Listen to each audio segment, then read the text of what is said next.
preparándonos para los tiempos finales. La preparación para los tiempos finales.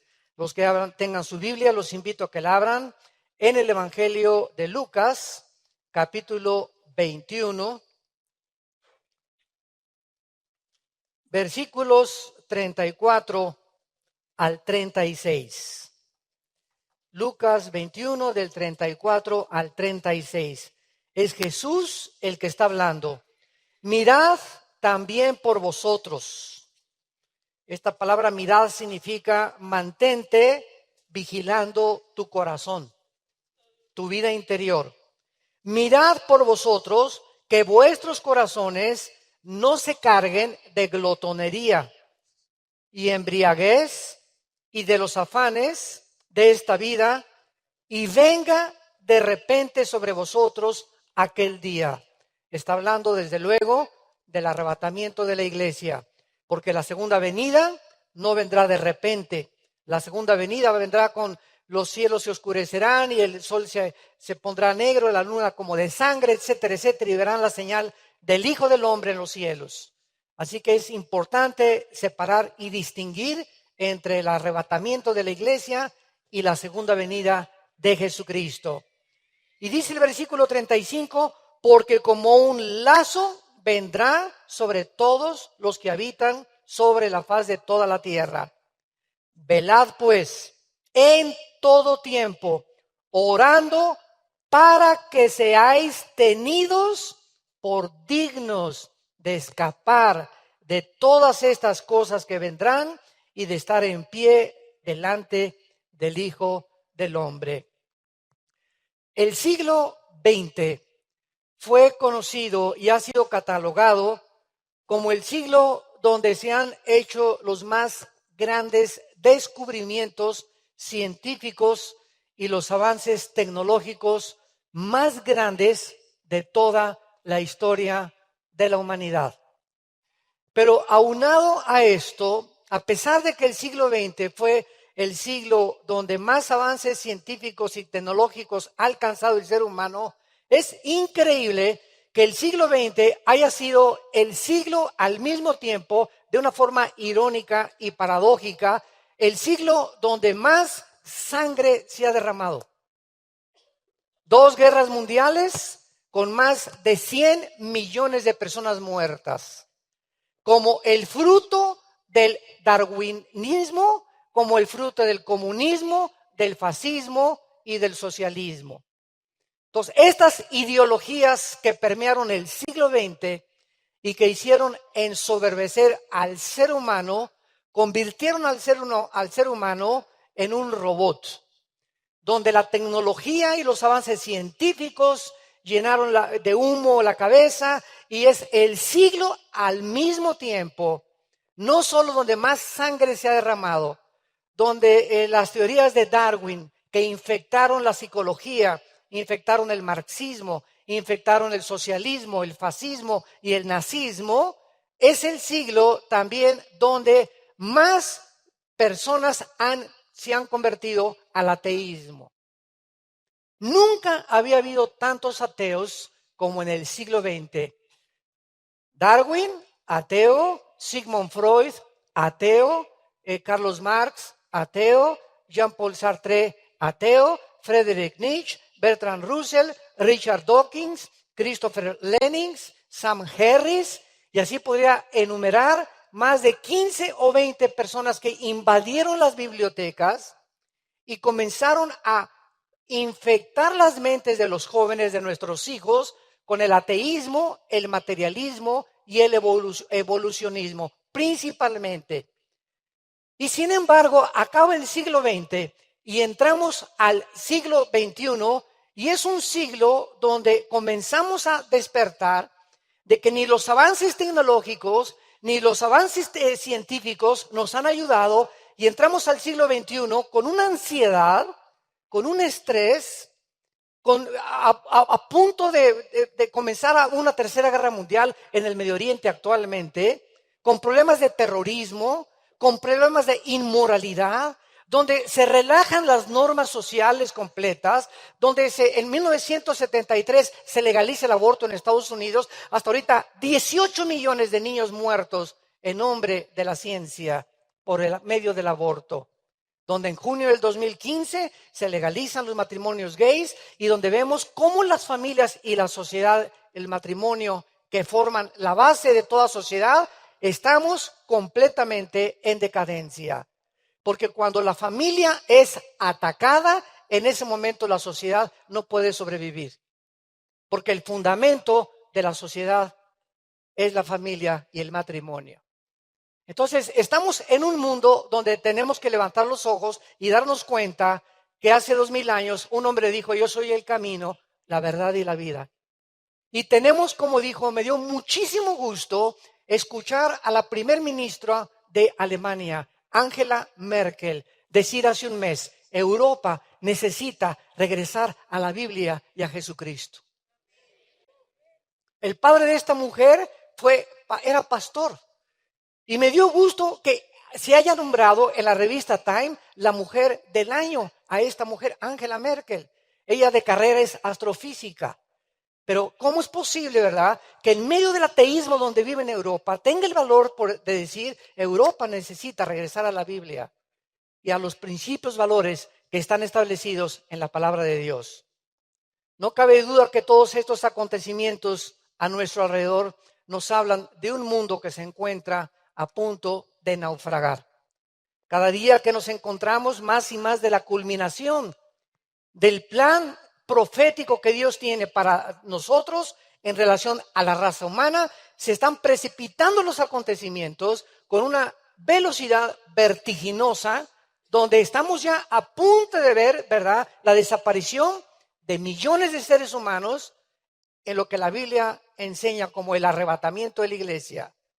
Millones de seres humanos, tal vez ahorita acabando esta conferencia, hoy en la noche o mañana, un mes, no sé por qué es inminente el arrebatamiento, el famoso rapto de la iglesia. Millones vamos a desaparecer y el mundo se va a comenzar a sumergir bajo los juicios de Dios, descritos del capítulo 4 al 19 del libro del Apocalipsis. Ante todas estas cosas, santos de Dios, ¿cómo debemos de prepararnos para estos tiempos que estamos viviendo? La Biblia nos ofrece a continuación, de manera práctica, varios consejos de cómo debemos prepararnos física, mental, económica y espiritualmente. Y vamos a ver, en primer lugar, la primera parte de la preparación. Número 1. Es importante que en los tiempos que vivimos nos comencemos a preparar confiando más que nunca en las promesas de Dios. Este libro que tengo en mis manos es nuestro sostén, nuestra fortaleza. Este libro que tengo en mis manos es el único medio que mi alma y tu alma tiene para poder enfrentarnos y poder resistir la presión del mundo que nos rodea, porque estamos presionados sexualmente, económicamente, con tentaciones de todo tipo, con tentaciones comerciales, económicas, etcétera, etcétera. Y la única forma de poder aguantar que esa presión que tenemos todos alrededor y nuestros hijos también, es que el interior de nuestra vida esté blindado, fortalecido para aguantar la presión externa. Escucha esto: si tu vida interior no es más fuerte que tu vida exterior, la vida exterior y la presión del mundo va a entrar a tu vida interior. Entonces tenemos que entender que tenemos que fortalecer nuestra vida interior, nuestra vida espiritual.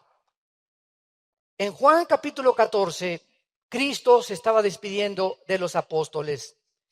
Y el Señor Jesucristo inmediatamente discernió que los apóstoles se encontraban en un estado de estrés, de ansiedad. No entendían todavía muchas cosas. Primero nos dice este hombre que lo sigamos y dejamos las redes y dejamos nuestras barcas. Y de repente nos comienza a decir que va a morir a los 3 días y que va a resucitar y que ya se va a ir. Y comienzan los discípulos con una confusión tremenda como la que el mundo se encuentra actualmente. Oye, pero ¿qué? Dios no nos dijo que estaría con nosotros y que no nos faltaría nada, etcétera, etcétera. Y ante esta situación, Cristo, antes de morir, en Juan 14, escuchen las palabras que les da a los discípulos de consuelo. No se turbe vuestro corazón. Es el primer consejo que nos da la Biblia. La palabra turbación significa, en el original griego, un estado de intranquilidad. Es la palabra tarazo en el griego. Significa agitado, incierto, intranquilo.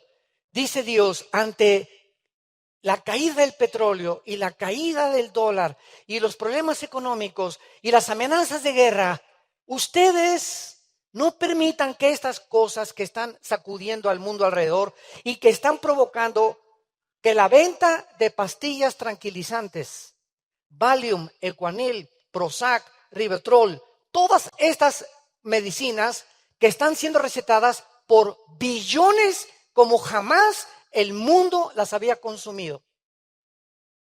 Las industrias farmacéuticas están haciendo multimillonarias y la Asociación de Psiquiatría de Los Ángeles declara que jamás en la historia, en los últimos 5 años nada más, del 2010 al 2015, nunca se habían consumido tantas pastillas tranquilizantes.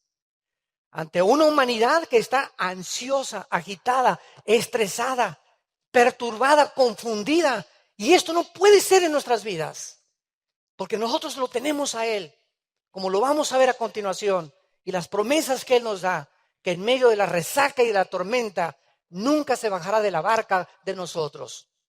No se turbe vuestro corazón, creed en Dios, cree también en mí. En la casa de mi Padre muchas moradas hay. Santos de Dios, vamos de paso por este mundo. Vamos de paso por este mundo. El otro día yo estaba soñando y me puse, de veras, eran como las 2, 3 de la mañana y me dio risa. Dije, Señor, si me pongo verdaderamente de una forma coherente a pensar en tantos problemas que tengo, y si tú vinieras por mí ahorita a las 4 de la mañana, me reiría realmente porque tengo que mantener la conciencia de que estoy de paso solamente por acá y estamos en cualquier momento enfrente de ti y enfrente de la eternidad y se acabó todo el pasado. ¿Por qué entonces vivir con ansiedad y con ese estrés cuando estamos de paso y en cualquier momento todo se va a acabar, todo se termina? Cultura, dinero, sociedad, profesionalismos, artistas, deportistas, políticos, todo se va a acabar y lo único que va a sobrevivir son las almas humanas. Por lo cual debemos de vivir solamente por las almas humanas como nuestra prioridad. En el versículo 27 de Juan 14, Jesús dice, la paz les dejo, mi paz les doy. Juan 14, 27, yo no os la doy como el mundo la da. No se turbe vuestro corazón, ni tengan miedo. Otra vez las palabras de Jesús, mientras en tu vida tú no tengas paz, no tienes nada. La receta hace 2000 años para el estrés y la ansiedad del siglo XX nos las dio un hombre llamado Jesús. Y hace 2000 años Jesús sabía que el estado interno de una persona lo enferma.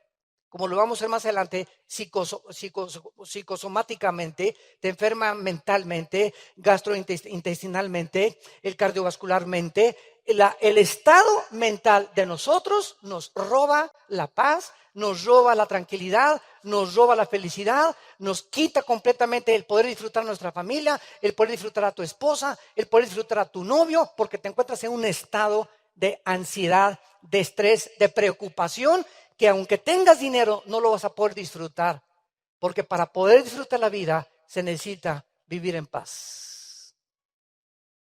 Y un cristiano no puede tampoco venir a la Biblia sin la paz.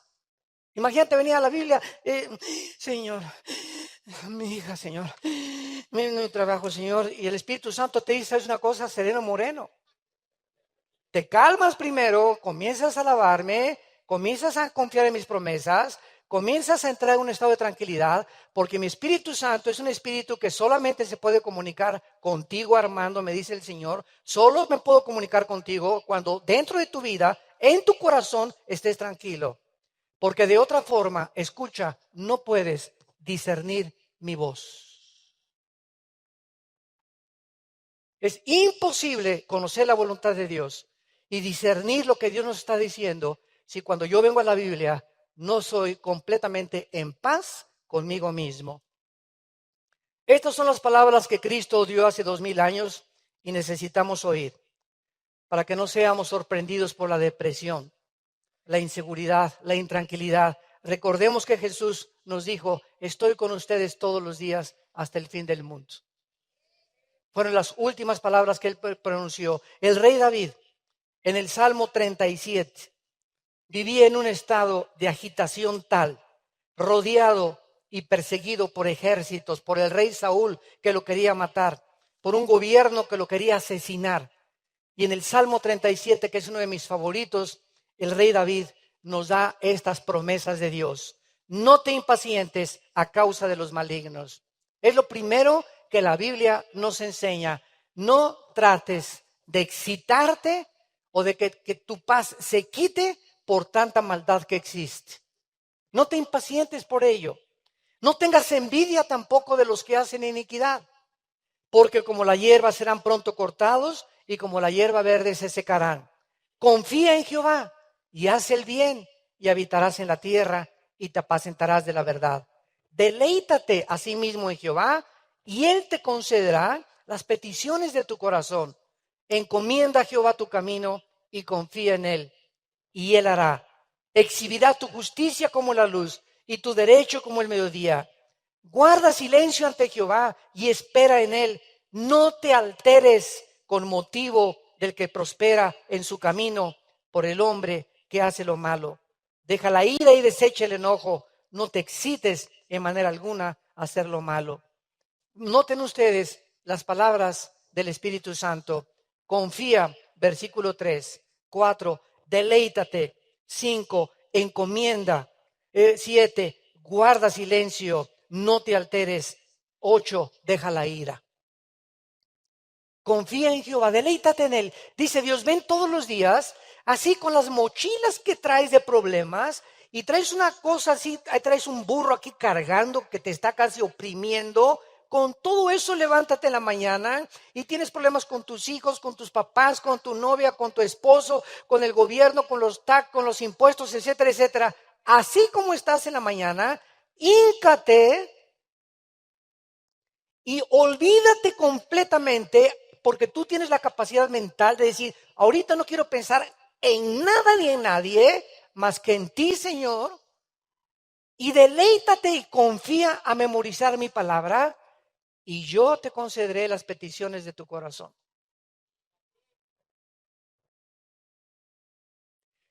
Aparentemente complicado, secundariamente simple. La vida es sencilla, la vida cristiana es sencilla, no las complicamos, ¿saben por qué? Porque no creemos. Porque si tú hicieras esto, no vivirías en el estado en que vives. Pero vives en el estado en que vives de intranquilidad, de estrés y de ansiedad y de preocupación por las cosas de mañana y el año que entra qué voy a comer, y se muere mi esposo, ¿qué me va a sostener? Y se mueren mis papás, ¿qué me va a pagar la colegiatura? Etcétera, etcétera. Cosas que están fuera de nuestro control. No tenemos el control de mañana, ninguno de nosotros, no somos dioses. Por el amor de Dios, no somos dioses.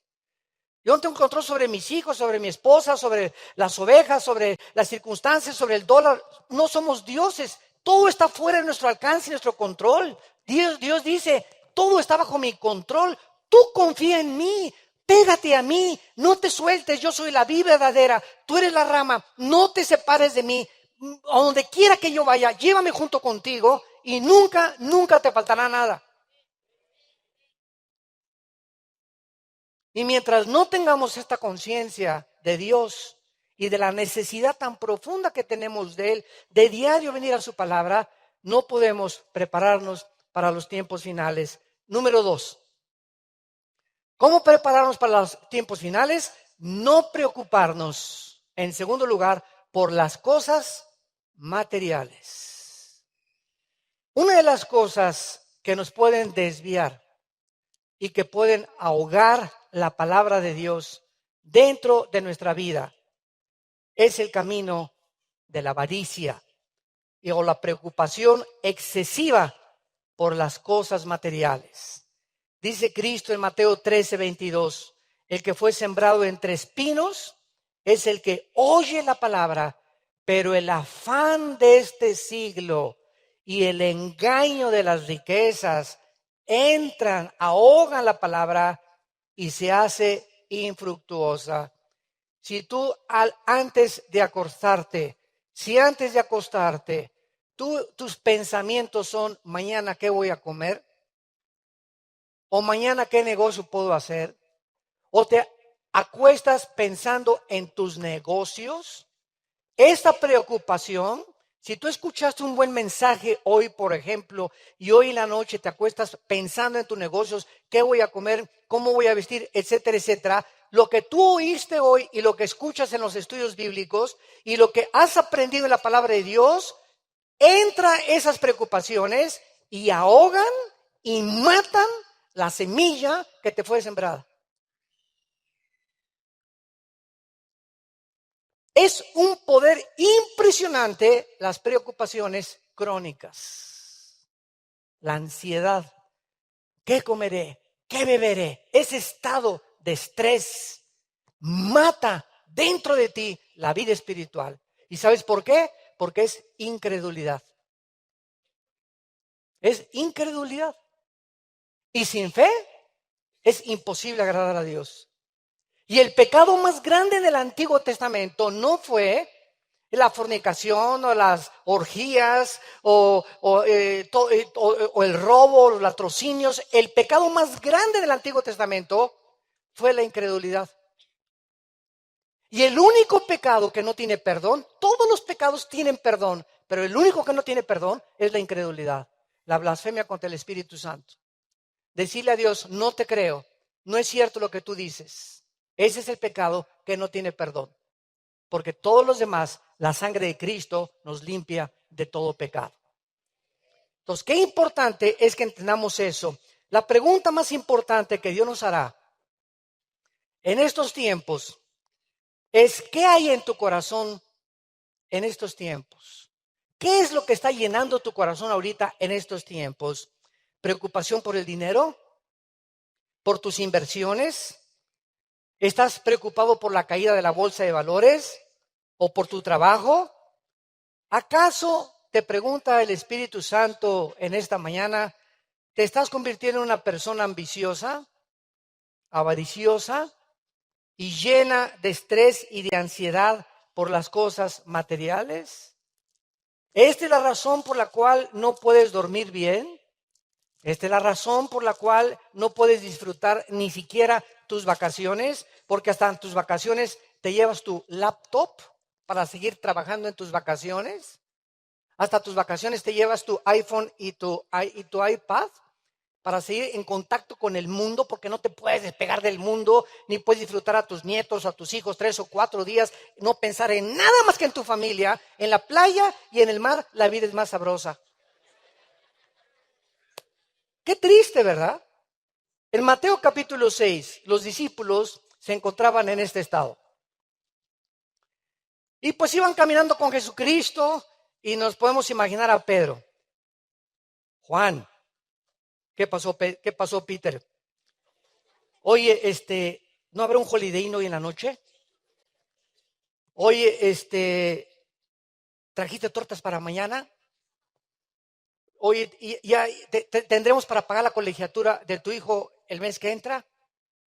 Y venían los discípulos pensando en sus corazones, porque es natural del ser humano vivir en este estado, pero nosotros tenemos ahora más sabiduría que ellos. Y entonces Cristo en el versículo 25 les dice: no se afanen por su vida.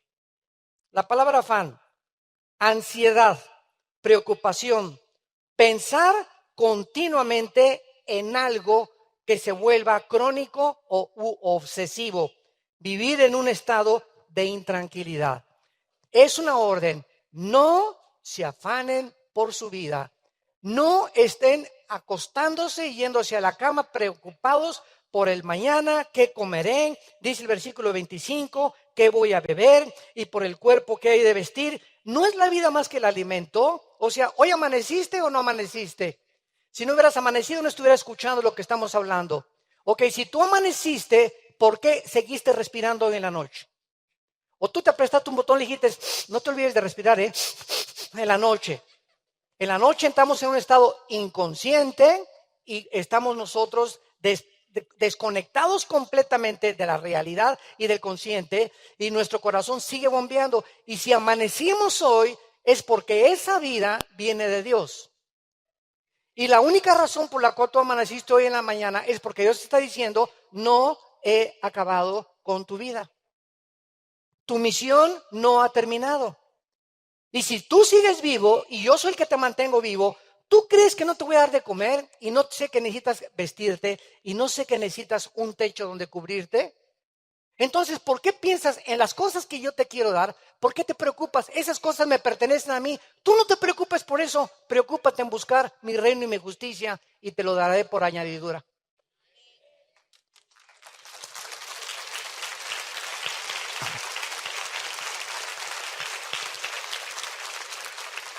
Y miren el ejemplo en el versículo 26. Ahora, cuando en Génesis 2 y 3 Dios hizo la creación, Dios hizo los leones, los tigres, las serpientes, las palomas, las cucarachas, los cabritos, los elefantes, los dinosaurios, etcétera, etcétera. Y cuando Dios hizo los pajaritos, Él les puso un chip a los pajaritos para que se comportaran de la forma como se comportan. A los leones, de la forma como se comportan, a las cabras, a los perros, a los gatos. Todos tienen un código genético, los animales. Cada especie tiene un código genético, un software, una información puesta por su creador y por su diseñador. Y cuando Dios hizo a los pajaritos, les puso un chip en su cerebro para que fueran aves que nunca, nunca, nunca guardaran su comida. Que no la metieran en una cuevita ni la guardaran para otro. Los osos la guardan, los leones muchas veces las guardan, pero los pajaritos no lo hacen. Ahora, los pajaritos tampoco siembran, ni cosechan tampoco, ni almacenan. Y así los hizo Dios para que cuando Cristo apareciera en el escenario mundial, ellos, sus discípulos y ahora nosotros, pudiéramos ver que todo lo que hizo Dios es que Dios nos está hablando a través de toda la naturaleza, de todos los animales, de las estrellas. Es una escuela el universo a nuestro alrededor, y los pajaritos se concentra Cristo y dice, miren a las aves de los cielos. Quiero enseñarles una escuela y una lección relacionada con la ansiedad. Los pajaritos no siembran, versículo 26. Los pajaritos no ciegan, no recogen. O sea, nunca hay una cosecha que estén esperando ellos. Los pajaritos no recogen en granero. O sea, nunca, nunca, nunca amontonan 3 y 4 lombrices. Nunca, jamás. Y vuestro Padre Celestial, cabeza de melones, les dijo Cristo a todos los apóstoles, vuestro Padre Celestial es el que alimenta a estos pajaritos. ¿No valen ustedes más? ¿No valen ustedes más que esos pajaritos? Hay millones de pajaritos en todo el planeta Tierra y no hay uno solo que no tenga comida. Y ustedes que todavía, ahora nos dice Cristo, que yo di mi vida por ustedes en una cruz. ¿Cómo puedes vivir tan? ¿Por qué me dices mentiroso? Dice Dios. Porque yo no estoy diciendo mentiroso, Señor. Sí me estás diciendo mentiroso, porque el estado en que tú te acuestas habla más que si me lo dijeras con palabras. Tu estado de preocupación y tu estado de estrés me dice que no crees lo que yo te he dicho. ¿No vales más que ellos? ¿Y quién de ustedes, versículo 27, por mucho que se afanen, añade hasta todo un codo? Imagínate si mides 1,50 de estatura y le haces, quiero crecer, quiero crecer, quiero crecer, quiero crecer. Brinca como chapulín todo lo que quieras. Ni una pulgada vas a crecer. Por más que te afanes y por más que te esfuerces. ¿Qué está diciendo Cristo? Por más que digas en la noche, y voy a tener más dinero, ¿y cómo le hacer? Por más que estés buscando soluciones, el dinero viene de mí. Los negocios vienen de mí. No es tu compadre, ni el político, ni el presidente, ni el diputado, ni tu primo, ni nadie. Si tú no me ves a mí como el proveedor, eres un incrédulo. Y dice Jeremías 17, maldito el hombre que confía en el hombre y que pone la carne por su brazo y su poder. Dios examina y prueba nuestros corazones. Y no hay cosa que a Dios más le moleste que no le creamos lo que Él nos ha dicho en su palabra. Y ahora en el versículo 28 les dice, ahora quiten los ojos de los árboles, vean las flores. Y por el vestido, ¿por qué se afanan? Mira los lirios del campo. ¿Acaso las florecitas crecen? Yo quiero ser del color amarillo. Y yo quiero ser rosa. Yo quiero ser, no betabel, ¿verdad? Clavel, perdón. Clavel, etcétera, etcétera, ¿verdad? Y tenemos una variedad impresionante de flores con unos colores extraordinarios, etcétera, etcétera. Y dice el versículo 29, pues les digo, con toda esa belleza que existe, que los colores son, que no se pueden ni siquiera imitar, ni siquiera Salomón con los billones de oro que guardaba, él se vistió así como uno de ellos. Y si la hierba, si esas florecitas que no escogieron cómo vestirse, no escogieron los colores, ni nada, y mañana crecen en la tarde y se echan en el horno y desaparecen, no hará mucho más a vosotros, hombres de poca fe. Y finalmente dice, ¿verdad? El versículo 31, no os afanéis pues diciendo qué comeremos o qué beberemos o qué vestiremos, porque los gentiles buscan todas estas cosas. O sea, las personas que no son cristianas viven en un continuo estrés. Tu amigo, tu primo, tu todo, están como están precisamente porque no tienen ninguna esperanza en nada. Y si no tienen dinero, y si no tienen una base y una fortaleza en qué confiar, tienen que los chochos tranquilizantes y el cuanil o drogas o alcohol o lo que sea, pero no puede, es imposible que se sostengan ante un mundo con tantas presiones en sus 5 sentidos. Pero Cristo en sus 5 sentidos, en la cruz abrió los brazos y cuando le dieron a beber hiel para poder adormecerlo un poco y quitarle un poco el dolor, lo negó. Quiso morir en sus 5 sentidos. Hasta el último minuto de su vida. Tenemos el poder del Espíritu Santo para poder aguantar las presiones del mundo y vivir hasta el final confiando en las promesas de Dios. No tenemos por qué preocuparnos, no tenemos por qué vivir en ese estado en el que vives. Y esta es la razón que eso detiene la gracia de Dios. No tienes porque no pides y cuando pides, pides mal, dice Santiago 4. Cuando pides solamente el pides, dame esto, Señor, y esto, y te traigo a mi hijito que está enfermo, porque solamente me buscas por los regalos, pero no me buscas para deleitarte en mí, en mi palabra, en mi amor, en mi fidelidad, en mi misericordia. Los últimos descubrimientos acerca de la mayor razón por la cual la mayoría de la gente se enferma, ¿saben ustedes cuál es? De acuerdo a la clínica Mayo, lo mencionamos hace algún tiempo, Rochester y el Hospital Hopkins en Estados Unidos, que son dos de las organizaciones médicas más prestigiosas del mundo, es impresionante que llegaron hace 3 años a la misma conclusión. Estas dos clínicas y hospitales de los más famosos en el mundo concluyeron, escuchen esto, que el 70% de las enfermedades mentales y físicas provienen del estrés. Del estrés. ¿Qué es la enfermedad del siglo XX? El estrés. ¿Qué es el estrés? El estrés es un estado interno de falta de contentamiento, de envidia, de preocupación, de avaricia, de egoísmo, de rencor, de odio y de amargura. Todas estas características negativas de la mente enferman y lo comprobaron llamándoles enfermedades psico-mente, soma, cuerpo, psicosomáticas. El cuerpo se enferma por el estado en que tu mente se encuentre. El 85% de los pacientes que acaban en el manicure, a los que no me entiendan, en el hospital psiquiátrico, son personas que se encuentran ahí en un estado de desequilibrio mental porque nunca pudieron resolver problemas de pecado de su pasado. Cuando nosotros no resolvemos el problema del pecado, que fue la razón por la cual Cristo murió, ese es el pecado en lo cual nos descompone, nos desequilibra, nos altera nuestra manera de pensar, nos enferma, nos lleva a una psicosis.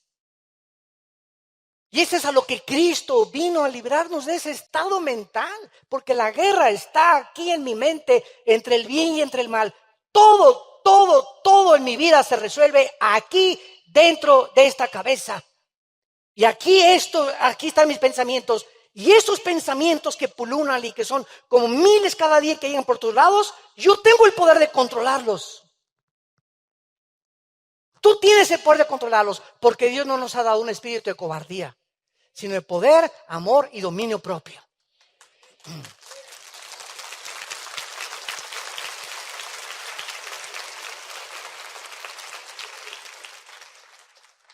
Filipenses 4, del 6 al 7, por nada estén afanados. ¿Qué dice? ¿Por qué? Ahora, es interesante que en la construcción gramatical del original griego, ahí está en imperativo. Es una orden. Esto cómo me ha ayudado a mí durante los últimos años. Es una orden.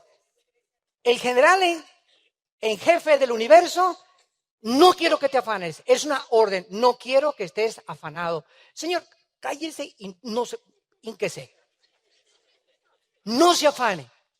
¿Qué es el afán, verdad? El estado de intranquilidad otra vez. Por nada estén afanados. No quiere Dios que no haya absolutamente ningún problema, no importa de qué categoría moral, físico, etcétera, etcétera, que nos quite la paz.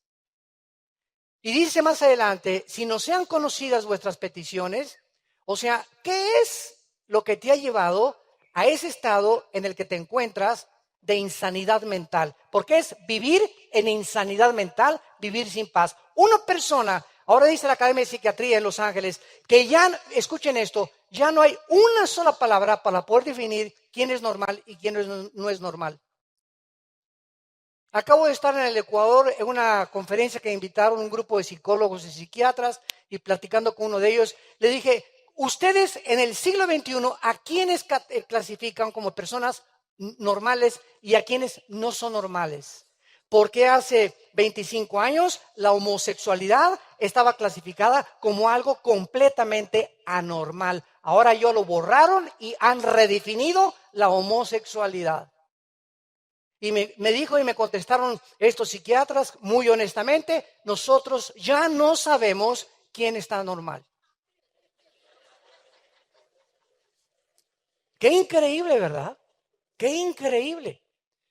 Y lo vemos ahorita con los crímenes en Estados Unidos y por todos lados. De repente, una pareja en San Bernardino se mete a su casa, sacan ametralladoras y matan a un grupo de discapacitados, 14 o 15 discapacitados.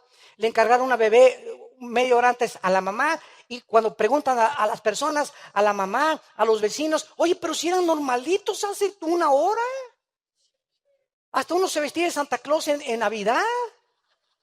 Y de repente la mente humana cambia impresionantemente y una persona que tú dices, pero es que esta persona era así y es que no lo puedo creer, es que no hemos entendido el potencial de maldad que se encuentra en nuestro corazón. No lo hemos podido comprender. Cualquiera de ustedes que puede haber comenzado bien, yo he conocido misioneros, predicadores, pastores y ahora hasta apóstoles, ¿verdad? Que durante toda la vida pues comenzaron bien y de repente algo les pasa a la mitad del camino. Y dices, Dios mío, ¿te acuerdas de ese pastor o te acuerdas de esa persona? Pues sí, fíjate, pues cayó en adulterio y robó y esto y el otro y fraudes, etcétera, etcétera. Y pasó esto y pasó aquello. Y dices, pero ¿cómo es posible? Sí es posible, porque así es el corazón humano, perverso y engañoso más que todas las cosas. Y si no cuidamos nuestro corazón y venimos diario a la palabra de Dios, todos nosotros tenemos el potencial de abandonar el camino tarde o temprano. Aunque si somos cristianos sabemos que Dios al que ama disciplina, y aunque sabemos que no se pierde la salvación, Dios nos disciplina y nos va a ir como en feria cuando nos apartamos del camino de la santidad, de la justicia y de la verdad. Por nada estén afanados, oren a Dios y la paz de Cristo, que sobrepasa todo entendimiento, guardará vuestros pensamientos y vuestro corazón en Cristo Jesús.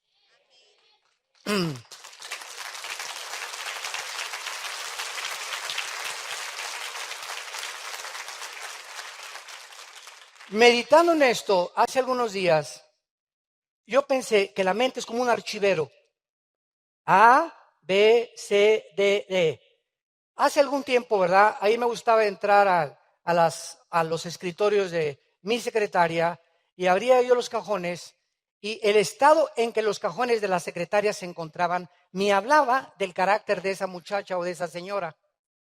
Y hay secretarias que tienen así, ¿verdad? Hasta papitas ahí metidas por acá y por allá y todo revuelto.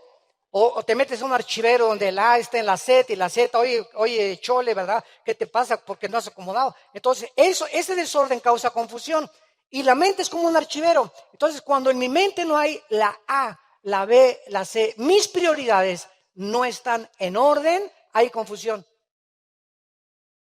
Por eso dice, y la paz de Dios, que sobrepasa todo entendimiento, dice, guardará vuestros pensamientos. Cuando yo me apodero otra vez de la paz de Dios y regresa a mí de la paz de Dios, ¿qué significa esto? Que sin paz no puede haber orden aquí.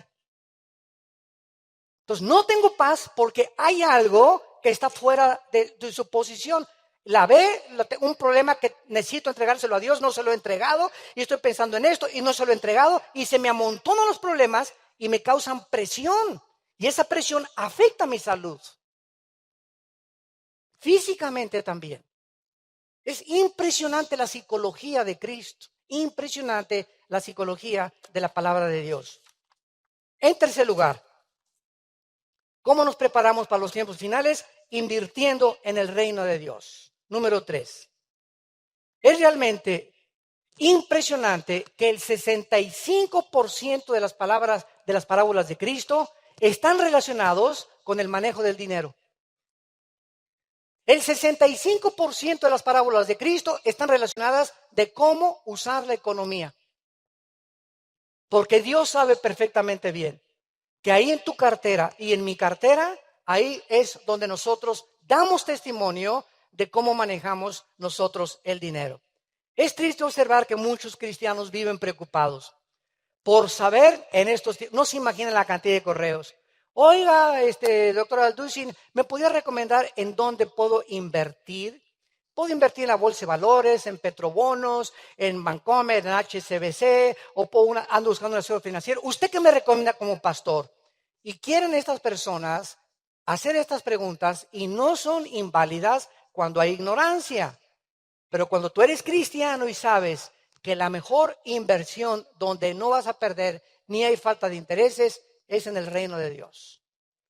Desde luego, esto no significa que no debamos ahorrar cierta cantidad de dinero, pero escuchen esto, el único balance que podemos tener en lo que nosotros ahorramos delante de Dios es el siguiente, que lo que tú ahorras no sea más de lo que Dios quiere que tú ahorres.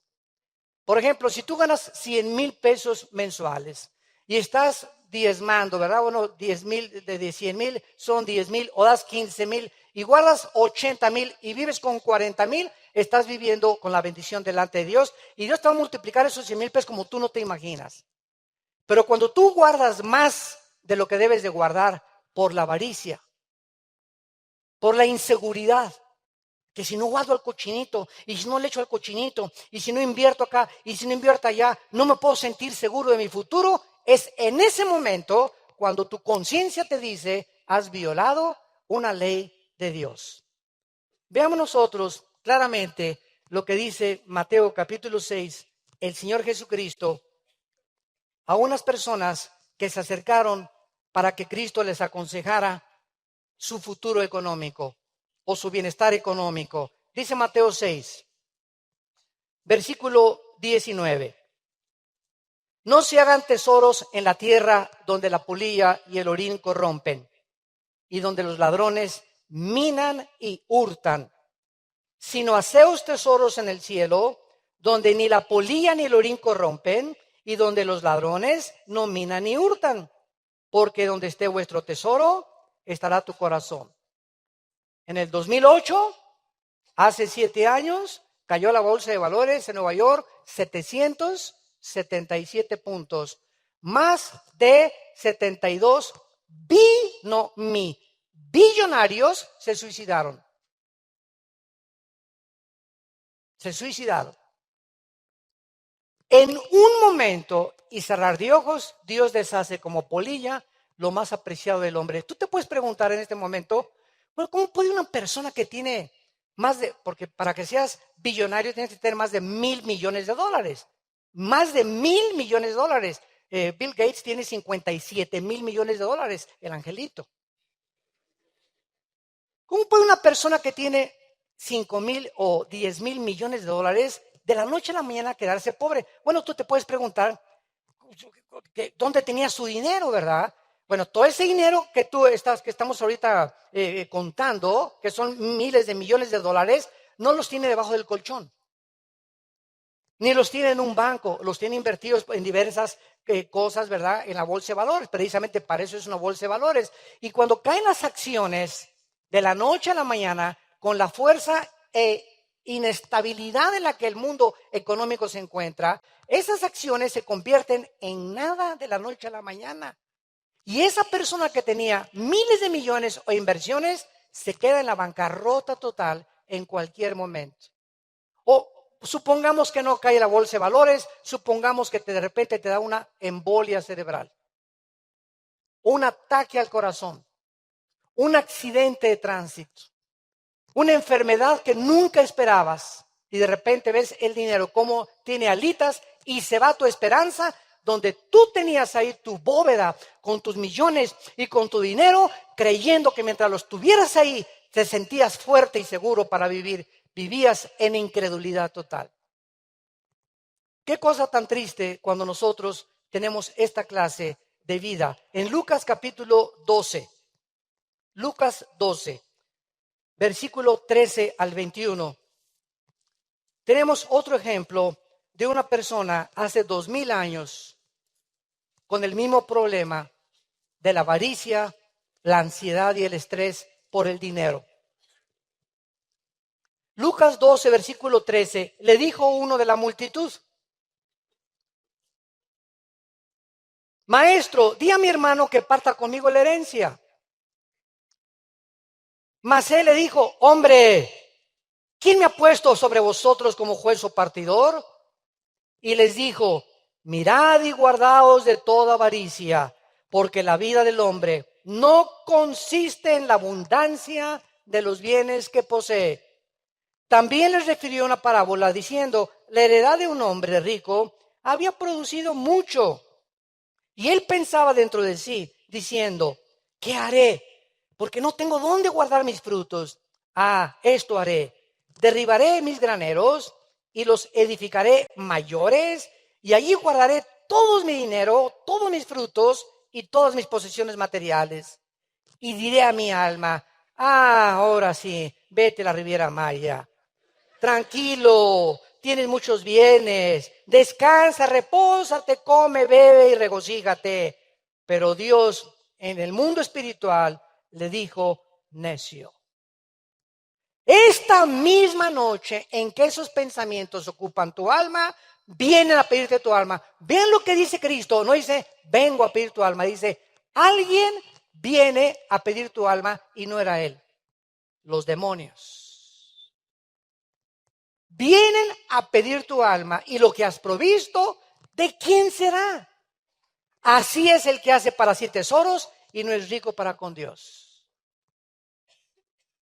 Y en cuarto lugar y penúltimo, debemos prepararnos física, emocional y espiritualmente. Santos de Dios, somos espíritu, tenemos un alma, vivimos dentro de un cuerpo. Físicamente, Dios en Levítico 11 dio las leyes de la nutriología, de la higiene, para el bienestar de su pueblo que Él redimió de Egipto. Y Dios nos deja en la Biblia lecciones grandísimas porque la comida la hizo Dios. No solamente Dios es el autor de las vegetales, verduras, frutas, sino que Dios es el autor y diseñador de este cuerpo que tenemos. Y Dios es el único, Él es el único, por más grandes nutriólogos que tú tengas, Dios es el único que sabe qué necesita tu cuerpo y mi cuerpo para mantenerse saludable. Y Dios quiere darnos salud. Entonces Dios les prohibió a su pueblo el colesterol, que se descubrió en los 70s, 80s del siglo pasado. Una sustancia grasosa que entra a las arterias y que las comienza a cerrar y el corazón comienza a tener trabajo en bombear la sangre porque hay tanta grasa y así vienen los ataques cardíacos.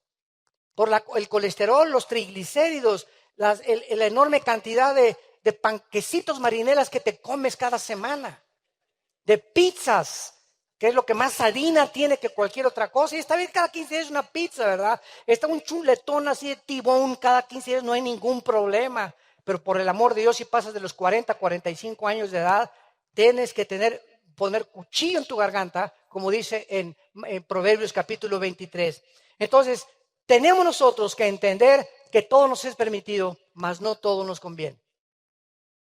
Pero eso sí, cuando alguien abuse la comida, ahora sí está de moda, ¿verdad? Las campañas de sanidad. Y sáneme, hermano, y póngame la mano con la panza de Santa Claus. Y sabes una cosa, Dios te dice, mira, yo te di a ti mis leyes para que tú supieras qué comer y qué no comer. En un restaurante tienes y puedes coger esto tú sabes que no es bueno para ti. Si estás pasadito, cuídate y revisa tu peso y pésate todos los días en la báscula para que vayas controlando tu peso. Pero si tú te llegas a enfermar, quiero decirte una cosa, yo no voy a ser responsable de ti. Tú eres responsable de tu salud. Si tú estás enfermo por violar mis leyes, entonces tú eres el que tienes que recoger tu cosecha. Yo por eso nunca oro por los gordos. Que tengo hipertensión, que me duele la cabeza, que esto y que lo otro, ponte a dieta y te pongo las manos. Porque Dios no es el genio de la lámpara de Aladino. Tenemos que cuidar nuestro cuerpo también. En 1 Corintios capítulo 9, sexualmente. Dice 1 Corintios 9, versículo 25, todos los atletas que luchan, de todos se abstienen. 1 Corintios 9, 25 al 27. Así que de esta manera corro, no como la aventura, de esta manera peleo, no como quien golpea al aire.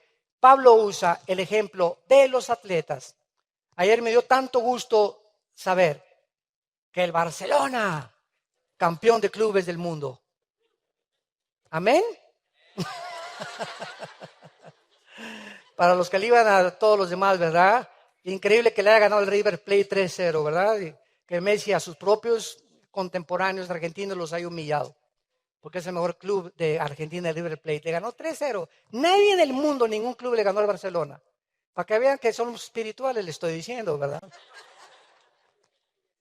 Qué interesante que el apóstol Pablo haya escogido a los atletas, a los futbolistas, a los basquetbolistas, a todos los que están involucrados como en el atletismo, como un ejemplo para los cristianos de cómo debemos de mantener nuestro cuerpo. Y dice el versículo 27, golpeo mi cuerpo y lo pongo en servidumbre. O sea, no le doy pizza, aquí se me está. Heladito, nada de helado. Aquí se me está. Desgraciadamente Roma usó este versículo para usarlo físicamente y comenzaron a golpearse con pencas de magueyes y con pencas de nopales y para chicotearse el cuerpo y para creer que castigando el cuerpo significa castigar el cuerpo para ponerlo en servidumbre. Y tiene que venir la orden de la mente. Si no renovamos nuestra mente, nuestro cuerpo no es nuestro esclavo. Entonces tú tienes que aprender a renovar tu mente para poner tu cuerpo como esclavo. Y finalmente, emocionalmente, tenemos que prepararnos emocionalmente. Cristo dijo claramente que tenemos que entender que si nuestro estado mental o psíquico, que es donde más énfasis hemos puesto, porque es el centro, el cuartel general, donde todas las órdenes parten del hemisferio derecho y del hemisferio izquierdo de nuestro cerebro, si nuestra mente no está en orden, si nuestra mente no está controlada por nuestros pensamientos, si no tenemos el control de nuestras emociones y nuestros sentimientos, no vamos a poder resistir ni preparados para la última batalla final. Y espiritualmente, ¿verdad? ¿Cuál es la preparación espiritual? En la oración. Marcos 1:35. Cristo se levantaba antes de que el sol saliera. Todos los días el Hijo de Dios, Dios hecho carne, se levantaba a las 4 o 5 de la mañana Jesucristo. Y se iba, dice Marcos 1:35, a un lugar desierto. Y ahí en el lugar desierto, ahí oraba antes de enfrentar a los endemoniados, a los paralíticos, a los que tenía que sanar. Ahí se enfrentaba a Cristo antes, porque la fuente y el origen de su poder era su comunión con su Padre. Y separados de mí, nada podéis hacer, dijo Jesucristo. Queremos prepararnos de veras para estos tiempos santos en Cristo. Tú tienes que aumentar tu tiempo de oración con Dios. Examínate en esta mañana que has oído este mensaje. ¿Cuánto tiempo oras diario? Sé honesto contigo. 10 minutos, súbele a 20. Media hora, súbele 15 minutos más 45 minutos. Tenemos que aumentar el tiempo de pasar con Dios, porque mientras más presión, más tiempo necesitamos con Él. Porque las fuerzas, el poder, todo viene a través de la oración. Y separados de Él, nada podemos hacer. Padre, te damos gracias por tu palabra. Te damos gracias, Señor, porque no tenemos lucha contra sangre ni contra carne, sino contra potestades, principados de las tinieblas, huestes espirituales de maldad, que quieren abortar, impedir que lleguemos a la meta. Por tanto, tomen toda la armadura de Dios para poder resistir, orando en todo tiempo, con toda oración y súplica en el Espíritu, y velando en ello con toda perseverancia y súplica por todos los santos. Gracias, Jesús, por tu muerte en la cruz, por las promesas que nos has dejado, que nunca nos separarás de nosotros. Nunca nos podemos sentir abandonados, porque siempre estarás hasta el último suspiro de nuestra vida con nosotros para recibirnos en la otra vida. En esta mañana, muchos de ustedes que nos escuchan también a través del internet, de las redes sociales, por la televisión actualmente, y los que se encuentran presentes, tal vez no le has entregado tu vida a Cristo. Quiero decirles, de acuerdo a la Biblia, que los tiempos se pondrán cada vez más difíciles. Tinieblas cubrirán la tierra, pero a nosotros resplandecerá la luz. Porque somos hijos de Dios. Somos hijos del Altísimo. Y el espíritu que Dios nos ha dado es un espíritu de poder, de amor y dominio de nosotros mismos, de poder controlar nuestra vida de pensamientos, castigar nuestro cuerpo físicamente para que podamos llegar al final de la batalla sin tener nada de qué avergonzarnos. Si alguno de ustedes quiere invitar a Cristo por primera vez, ya no regreses a tu casa hoy como entraste a esta conferencia. Cambia tu vida mediante el poder de Dios, diciéndole con todo tu corazón: Padre, te pido perdón por mis pecados. Creo que en la cruz Cristo pagó con su sangre por ellos, y te invito a mi corazón como mi Señor y mi Salvador. En el nombre de Jesús. Amén.